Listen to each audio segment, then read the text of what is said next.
आज खासदारकीच्या निवडणुकीच्या मैदानामध्ये या एका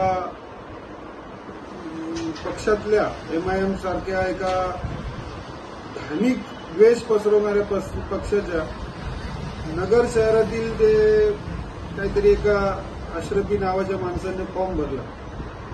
मुळात म्हणजे हा पक्ष देशामध्ये शरिया लागू करण्याच्या उद्देशानं काम करतो। या पक्षाचा नगर शहरातून नगर जिल्ह्याच्या दक्षिणेच्या निवडणुकीमध्ये फॉर्म भरणाऱ्या जो काही अशरफी आहे त्याची पार्श्वभूमी पाहिली तर फक्त धार्मिक मुद्द्यावरती कुठेतरी काहीतरी निवेदन देणे, 10-20 विद्रोही टोळके गोळा करणे आणि त्या ठिकाणी कुठल्या ना कुठल्या एखाद्या धार्मिक मुद्द्यावरती दोन धार्मिक समाजामध्ये कसा वाद पेटत राहील या विषयावरती तो मुद्दा उपस्थित करत असतो। आणि आज पाहिलं तर या एमआयएम सारख्या पक्षाची भीती या मुस्लिम महिलांनाच वाटते, कारण शरियाच्या कायद्यानुसार यांना देशामध्ये शरिया लागू करायच्या हिशोबाने हे एमआयएमचं पक्ष काम करत असतं। आणि 3 तलाक सारख्या मुद्द्यावरती ज्यावेळेस या महिलांना सुरक्षितता मिळाली, ज्यावेळेसपासून 3 तलाक लागू झाला देशामध्ये, त्यानंतर या मुस्लिम महिलांना एक कुठेतरी सुरक्षित जगण्याचं एक त्या ठिकाणी प्लॅटफॉर्म मिळाला। आणि आज मुस्लिम महिला आपण पाहतो की कुठेतरी गेम चेंजर झालेला आहे निवडणुकीमध्ये।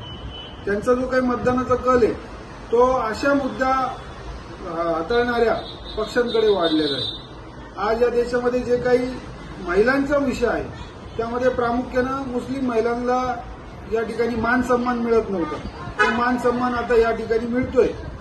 तर ह्या पक्षाची आयडिओलॉजी ही मुस्लिम महिलांच्या बाबतीमध्ये जर आपण पाहिली तर ती शरियाच्या नुसार आहे। आणि शरियामध्ये कितपत महिलांना मान सन्मान आहे, सुरक्षितता आहे ते आपल्याला सगळ्यांना माहिती आहे। आणि राहिलं या कुठल्या एखाद्या पक्ष या एमआयएम सारख्या पक्षाच्या या उमेदवाराच्या बाबतीमध्ये तर याच्याकडे काय मुद्दे हो, याच्याकडे कुठल्या संस्थानिक शिक्षण संस्था आणण्याचे मुद्दे आहेत, आयटी पार्कचे मुद्दे आहेत, रस्त्याचे मुद्दे आहेत, पाण्याचे मुद्दे आहेत। हा या कुठल्याही मुद्द्यावरती इलेक्शन लढणार नाही। हा लढणार कुठल्या विषयावरती आहे, हा हिंदू मुसलमान सारख्या विषयावरती लढणार। असं पाहायला गेलं तर या उमेदवाराच्या वरती काही भाष्य करण्यात मजाच नाही। 2-500च्या वरती याला काही मत पडणार नाही। त्याच्यामुळं अशा कुठल्या उमेदवारामुळं त्रिशंकू लढत वगैरे अशी काही गोष्ट होणार नाही।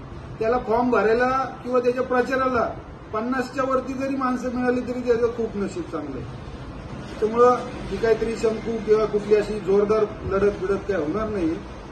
त्याचं डिपॉझिट आणायला सुद्धा माणूस त्याच्याकडे शिल्लक राहणार नाही, त्याचं डिपॉझिट सुद्धा जप्त होणार नाही।